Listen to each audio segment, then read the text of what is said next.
नमस्कार, मैं रवि कुमार और इस वक्त आप देख रहे हैं तरंग खबर, जो लेकर हाजिर हूं आपके साथ। यहाँ पर एक बड़ी खबर के साथ हूं, क्योंकि आपको बता दूं कि लगातार पेपर लीक और छात्रवृत्ति पर लोक सेवा गारंटी, सबको शिक्षा का अधिकार है, उन मुद्दों पर बात करने के लिए बहुत सारे मामले हैं। आज हमारे साथ यहाँ पर मौजूद हैं एनएसयूआई के अध्यक्ष सौरभ सिंह चौहान, जो कि आपको उन सारे मामलों से अवगत करवाएंगे और कुछ ऐसा है जो छात्रों से जाकर आप बात करेंगे कि आखिर में इन मामलों पर हमें कैसा एक्शन लेना चाहिए और आप खुद उनके साथ लीडर बनकर खड़े होंगे।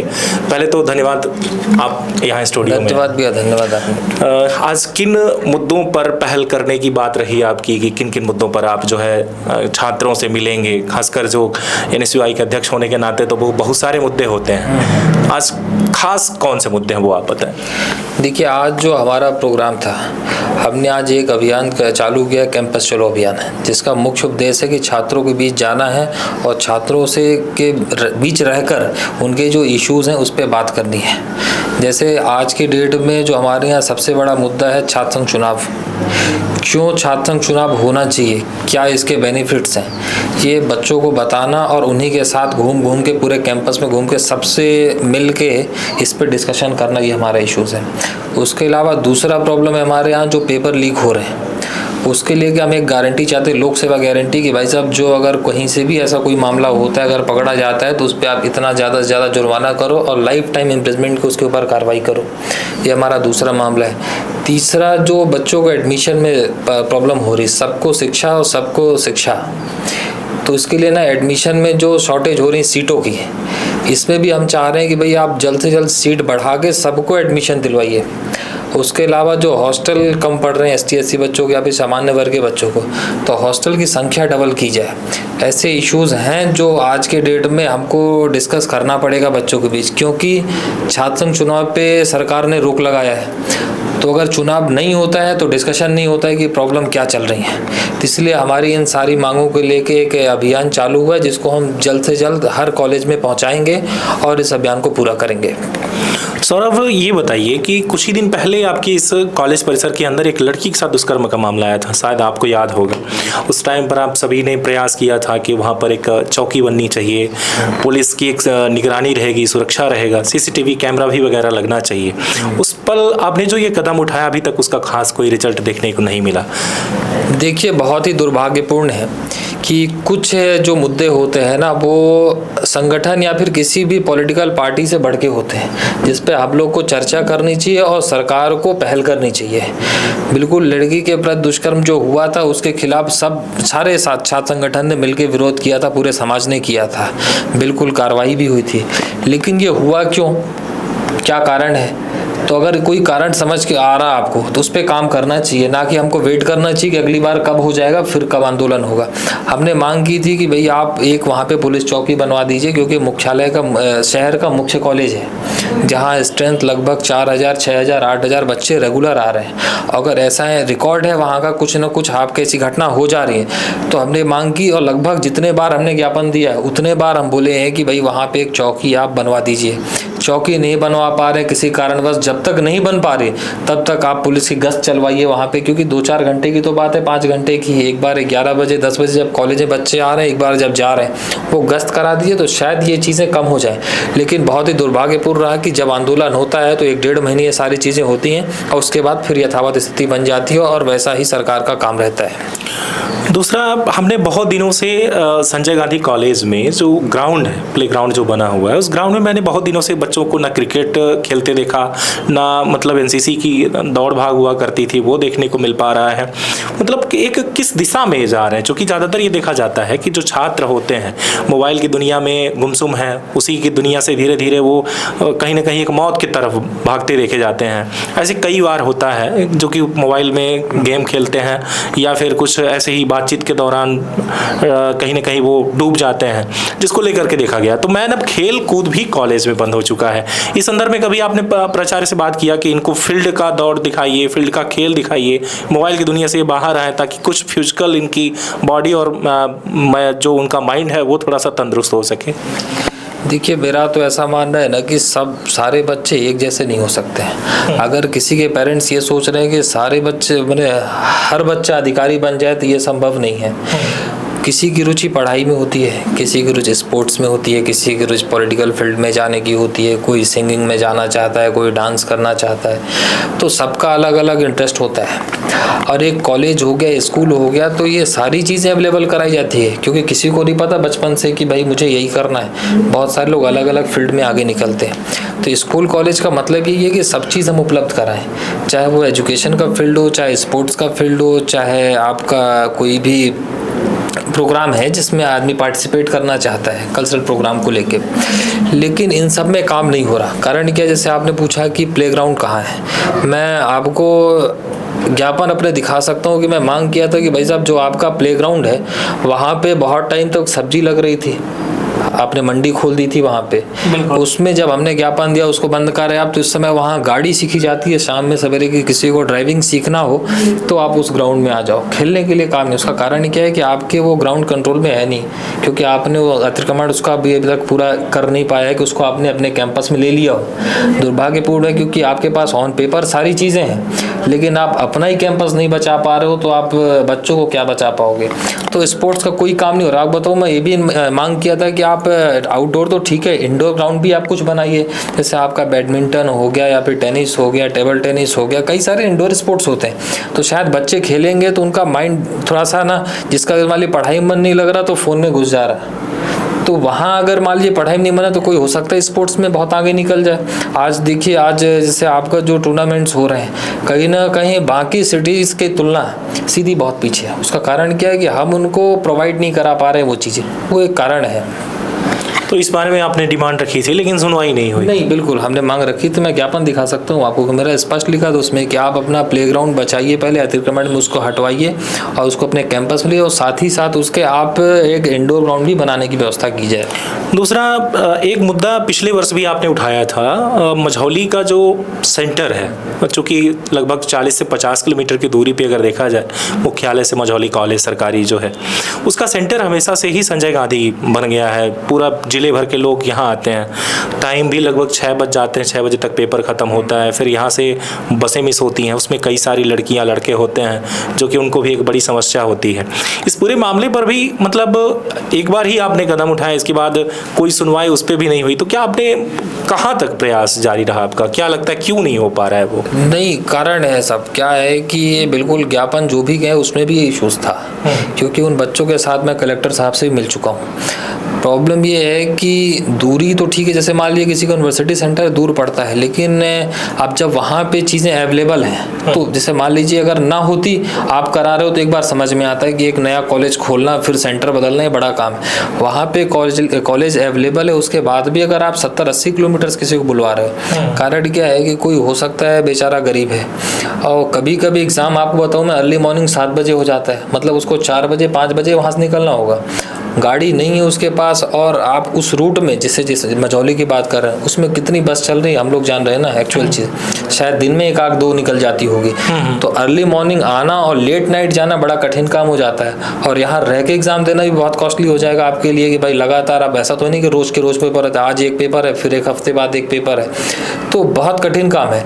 लेकिन दुर्भाग्यपूर्वक है कि हम दुनिया भर की चीज़ों पर डिस्कशन करते हैं। मैं जो मांग करता हूँ कि छात्र चुनाव क्यों होना चाहिए, क्योंकि डिस्कशन वहीं से होगा। क्योंकि अगर चुनाव नहीं होगा, मैं थोड़ा सा ट्रैक से हटके चुनाव को जोड़ रहा हूँ, कारण क्या बताना चाह रहा हूँ, क्योंकि जब जैसे समाज है हमारा, तो यहाँ पे क्या कमियां हैं वो डिस्कशन आप देखेंगे 90% तब होता है जब चुनाव आता है। सत्ता पक्ष रहेगा, विपक्ष रहेगा कि भाई आपने ये नहीं कराया, ये नहीं कराया, ये नहीं कराया।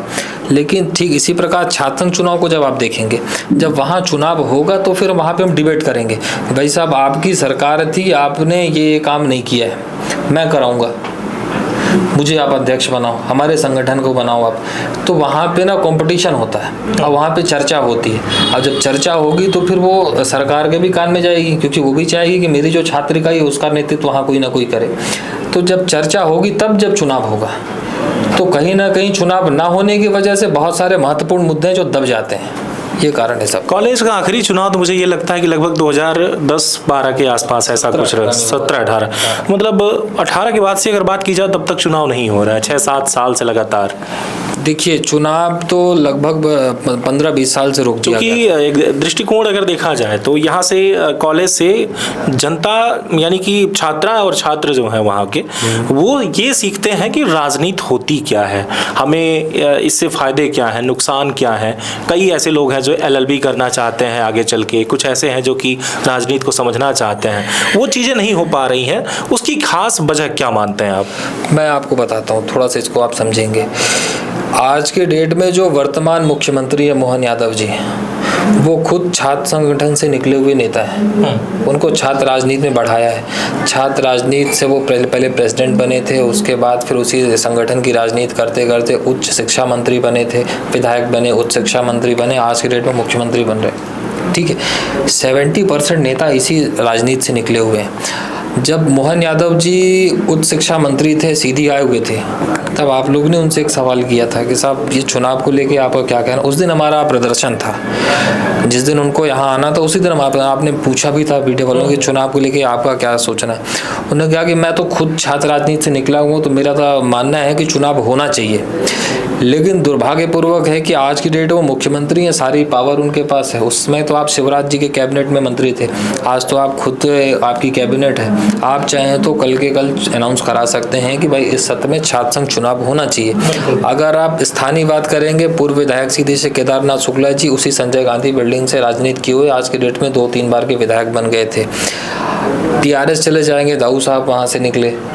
आप चाहे सतना चले जाइए, चाहे जबलपुर में लखन भैया हो गए, आप भोपाल चले जाइए, वहाँ के स्थानीय विधायक हो गए, जीतू पटवारी जी हो, जो छात्र संगठन से ही निकले सारे नेता हैं। तो राजनीति होगी तो चर्चा होगी और नए नेता उभर के आएंगे। और अगर नहीं होगा चुनाव तो नुकसान है कि जैसे अगर किसी बच्चे के फादर अगर मान लीजिए भाजपा आइडियोलॉजी से हैं, तो उसका कोई सोचना नहीं होगा, कॉलेज में आएगा, अपना कोर्स पूरा करेगा, पापा के पीछे पीछे उसी रास्ते में चला जाएगा। लेकिन चुनाव होगा ना, तो जैसे ही वो क्या बोलते हैं आपका एडल्ट होगा, तो वो पहले आप जब चुनाव पहले ही पड़ा उसका आ जाएगा। जैसे ही कॉलेज में एडमिशन लिया, चुनाव देखेगा तो चर्चा होगी, और चर्चा होगी तो उसका अपना खुद का सोचना होगा, ना कि वो पापा के या फिर फैमिली के पीछे जाएगा। उसकी अपनी ओपिनियन होगी, साहब आपके समय तो हो सकता है अच्छा रहा, लेकिन आज ये कमियां हैं, तो मैं तो सरकार के खिलाफ हूँ या सरकार के साथ हूँ। मैं नहीं कह रहा हूँ कि सब उनके खिलाफ हो जाएंगे, कोई उनके साथ होगा, कोई हमारे साथ होगा। और सबसे अच्छी चीज़ ना कि वो क्या बोलते हैं इश्यूज़ के साथ होगा, मुद्दों के साथ। अगर मैं विपक्ष के नाते मैं कमियां बताऊंगा सरकार की, तो कोई ना कोई सामने से अच्छाई भी बताएगा। दोनों चीज़ होगा, आपका भी कोई नुकसान नहीं है। इसलिए मुझे लगता है कि चुनाव कराना चाहिए। अब मैं बिंदुओं पर बात होगी हमारी सौरभ से, क्योंकि आप जिस मकसद से और जिस मुद्दे पर बात करना चाहते थे और हमारे सामने और आपके सामने इन बातों को रखना चाहते थे, पहला आपका मुद्दा है पेपर लीक पर कड़ा कानून। इस मुद्दे पर आप कैसा कानून चाह रहे हैं, क्या नियम बनाना चाह रहे हैं, क्या चाहते हैं इस मुद्दे पर? देखिए, पेपर लीक को लेके जो ना परेशानी है वो पूरे देश भर में है, सिर्फ एक स्टेट में नहीं, पूरे देश में है। तो आप ये चाह रहे हैं कि मध्य प्रदेश में हम जो हमारे प्रदेश अध्यक्ष माननीय आशुतोष चौकसी जी और आपके मेन बॉडी अध्यक्ष माननीय जीतू पटवारी जी ने हमारी बैठक ली थी, उसमें बताया था कि भाई आप एक सूत्री प्रोग्राम रखिए कि ना तो सिर्फ विरोध करके गायब हो जाओ, एक मुहिम चलाइए 1 महीने की, 1.5 महीने की।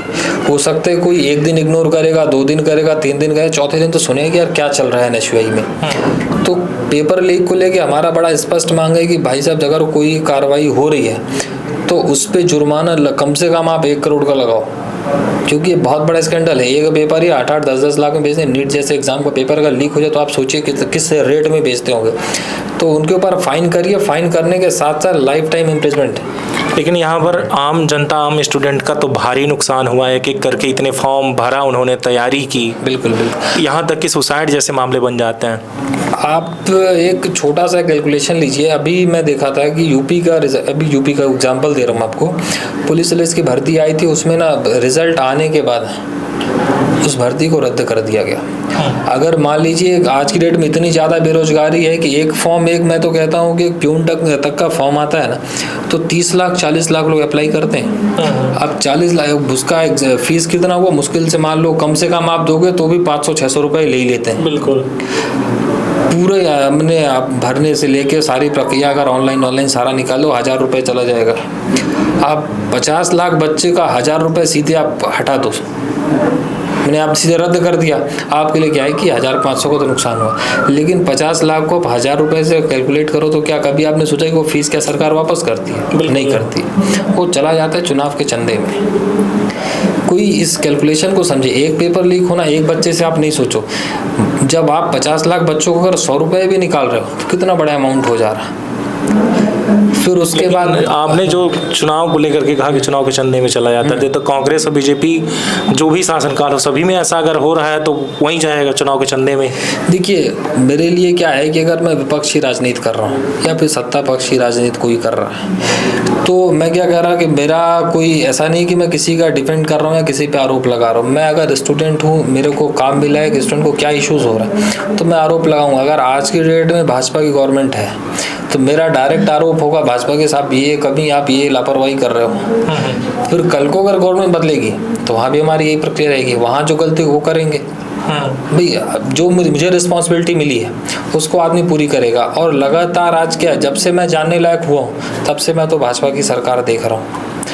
और चर्चा भी आज की डेट में, देखिए होशियारी का काम ये है कि मैं जो वास्तविकता है उसको, एक्चुअल चीज़ अभी को उसको बदलूं, ना का 20 साल पहले का हो, ना तो 20 साल बाद की आदमी डिबेट करे। तो अब फिलहाल आप आम जो है जनता से बात करेंगे, छात्रों से बात करेंगे कि इस पर कड़ा कानून होना चाहिए, 1 करोड़ का उस पर जुर्माना हो और सजा भी हो उसको, 20 वर्ष से अधिक उनको सजा हो। दूसरा मुद्दा आपका है छात्रवृत्ति पर लोक सेवा गारंटी। लोक सेवा गारंटी, इसका क्या मतलब है? ये क्या होता है ना, जो उनकी छात्रवृत्ति आती है बच्चों की, उनके साथ बड़ा प्रॉब्लम ये है कि एडमिशन तो करा लिए, फिर उनका वो फीस कब तक आएगा इसकी कोई गारंटी नहीं है कि मैंने क्या एक छात्रवृत्ति जो आती है कि भाई आप टाइम सेट कर दो, भाई इतने से इतने डेट के बीच से आपको क्या है, आप एग्जाम फॉर्म डालना है, कॉलेज की फीस देनी है, उसमें आप समय दे दियो कि इस तारीख तक जमा हो जाना चाहिए, नहीं तो फिर उसके बाद नहीं लेंगे।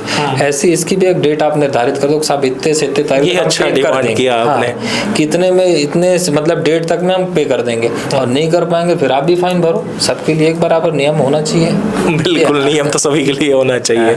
ये एक बड़ी मांग है क्योंकि लगातार छात्रवृत्ति की लड़ाई कई बार हमने देखा है कि कहते हैं कि आती नहीं, कभी कभार कह देते हैं कि आ गई है, मिल नहीं रही है। तो ये एक वाकई में ये भी बड़ा मुद्दा है और पेपर लीक का तो रहा ही। तीसरा मुद्दा आपका है सबको शिक्षा सबको प्रवेश, इसका थोड़ा सा क्या ताल्लुकात है आपके इस मुद्दे का, थोड़ी वो भी बताएं। देखिए सबको शिक्षा सबको प्रवेश का मकसद एक है कि भाई आज के डेट में कॉलेज की कमी या फिर सीट की कमियां जो हो रही हैं, हर कोई पढ़ना चाह रहा है, क्योंकि भाजपा की राजनीति चलती है शिक्षा से, कम पढ़े लिखे रहेंगे तो ज़्यादा अच्छा वोट बैंक उनका बना रहेगा। लेकिन आज की डेट में लोग जागरूक है, पढ़ना चाहते हैं। जो सीटें कम कर दी गई हैं उसको आप बढ़ाइए कि सबको एडमिशन मिल जाए। जैसे आपको बताऊँ अभी संजय गांधी कॉलेज में लगभग हम लोग के पास 70 से 80 फ़ोन रोज आते हैं कि आज बुलवाए थे, आज फिर एडमिशन नहीं हो पाया। 1000-2000 बच्चे अभी बाहर घूम रहे हैं जिनको एडमिशन नहीं मिल पा रहा। तो हम चाह रहे हैं कि आप सबको शिक्षा दीजिए और साथ ही साथ सबको सीट प्रोवाइड करिए, तब तो शिक्षा मिलेगी। आपको ऐसा नहीं लगता कि सीधी में प्राइवेट कॉलेजों को लेकर के भी गेम हो रहा है?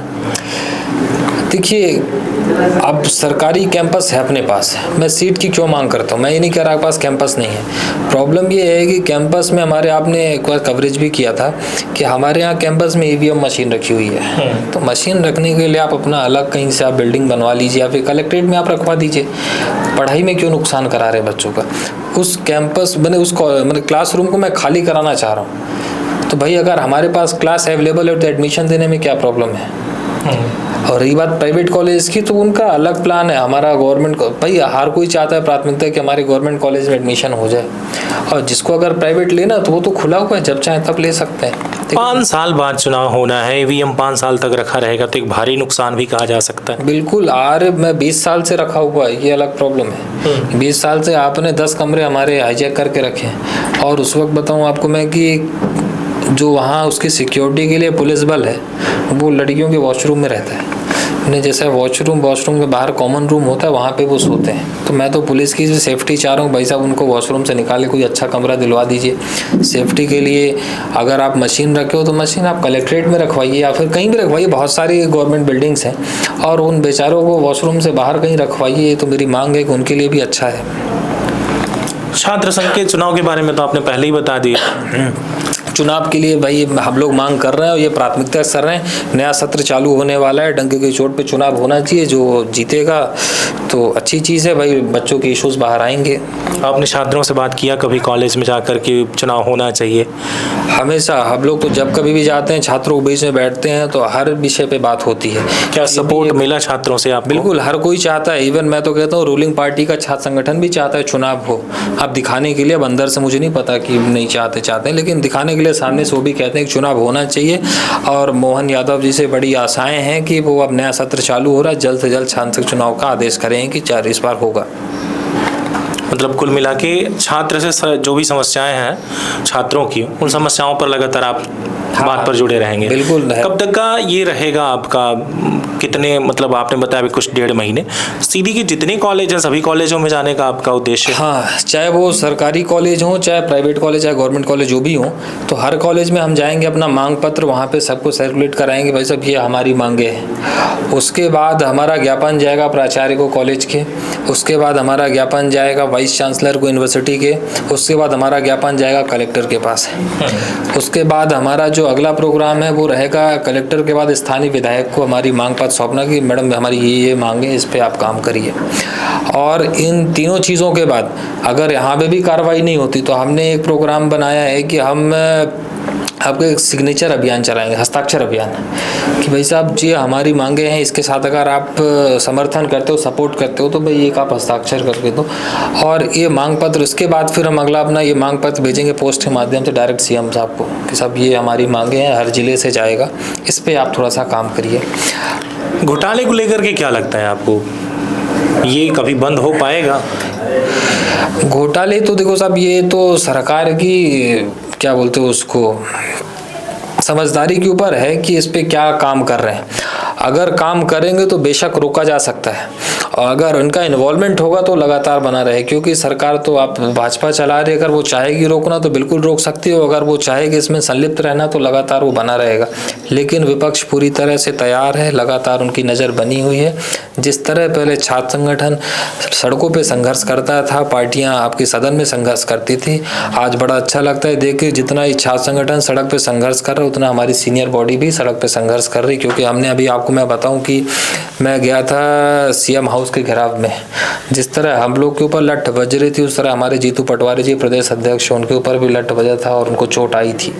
तो ये सब देख के बड़ी ऊर्जा आती है कि भाई हमारे वरिष्ठ नेता जब इतना आगे जा रहे हैं। अभी मैं आपको उदाहरण बताऊं रीवा का, रीवा में यूथ कांग्रेस का प्रोग्राम था कलेक्ट्रेट घेराव का, माननीय राहुल भी हमारे साथ आगे बढ़े थे, उसमें वो भी पानी में लग रहा था कि बह जाएंगे। उनके ऊपर बड़ा दुर्भाग्यपूर्ण था कि इतने वरिष्ठ नेता हैं और उनके ऊपर आपने आंसू गैस फेंके, उनके ऊपर वाटर कैनन चलाए, क्योंकि ये सारे अनुशासन तो हम उनसे सीखते हैं।